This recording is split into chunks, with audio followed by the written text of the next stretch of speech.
अस्सलामुअलैकुम वरहमतुल्लाहि वबरकातुहू। उम्मीद करना सारे भरा ठीक ठाक हो सन।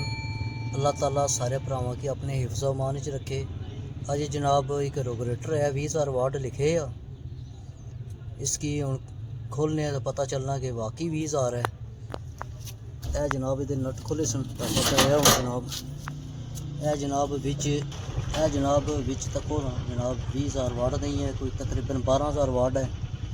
तो इसकी मशीन खराब है जनाब, तो यदि मशीन चेंज करने नाल दसने किस तरह चेंज करी दी है।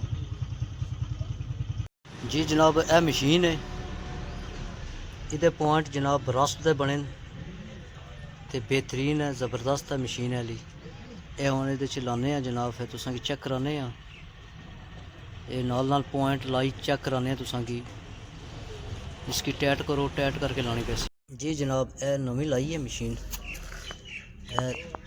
उस तो बाद हमने नाल कनैक्शन लाने फिर तुसा की दसने जनाब। यह जनाब 2 पॉइंट लाइन, इन्हों की टाइट सही तरीके ना करना और आपस टच ना हो, गैप भी होना चाहिए।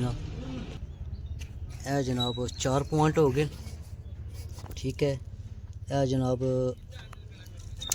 5वां पॉइंट है, इतना लाया जनाब। इसकी यह नट लाई, इसकी टाइट करना, टाइट करी जनाब। इस तो पॉइंट आपस में टच ना हो, ध्यान रखना है क्योंकि इसकी वजह तो मसला बनना।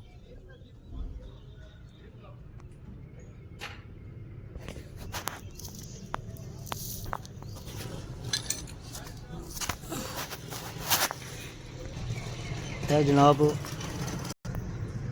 जनाब ठीक लाया जनाब। इसकी हूँ टाइट करना जे एल की नाल। ये अगला पॉइंट लाई, नट टाइट करो, कोशिश करो कि इसकी चाबी नाल या चाबी पाने नाल या एल पाने नाल टाइट करो। तो टाइट करके फिर तुसा की चेक कराने जी। मशीन मुकम्मल हो गई है जनाब। ए तको किस तरह गैप रखे गैप रखना जे। तो उस तो बाद जनाब ए हूँ बिजली पर लाई चेक कराने तुसा की वोल्ट कितने दे रहा है, कितने पर ट्रिप हो रहा है, ये भी तुसा की दसने जनाब। जनाब ये दी है इसकी करंट पावर दी जनाब। इसकी चेक करने हूँ जनाब। ये पहले पॉइंट पर, दूजे पॉइंट पर, तीसरे पॉइंट पर, चौथा पॉइंट, 6वां, 7वें पर ट्रिप हो गया। जिसे ट्रिप हो सी बैल बोल सी, ये बैल लाई है जनाब। यह वापस रिवर्स करना पैसी। यह 240 पर, जिसले 240 तो उपर उसी ट्रिप हो जासी। यह मुकम्मल होगी जनाब। उम्मीद करना वीडियो पसंद आई उसी। तो भरावां नाल रिक्वेस्ट है जनाब, इस वीडियो की लाइक भी करो, सब्सक्राइब भी करो, बैल आइकन पर भी टली खड़काओ कि तुसा की नवी तो नवी वीडियो जनाब अपलोड कर सन इंशाल्लाह तुसा को नोटिफिकेशन पहुँच जाए। तो उम्मीद करना सारे भरा अपनी सेहत का ख्याल रख सन। फी अमान अल्लाह। फिर और किसी नई वीडियो च मुलाकात हो सी। अल्लाह हाफिज़।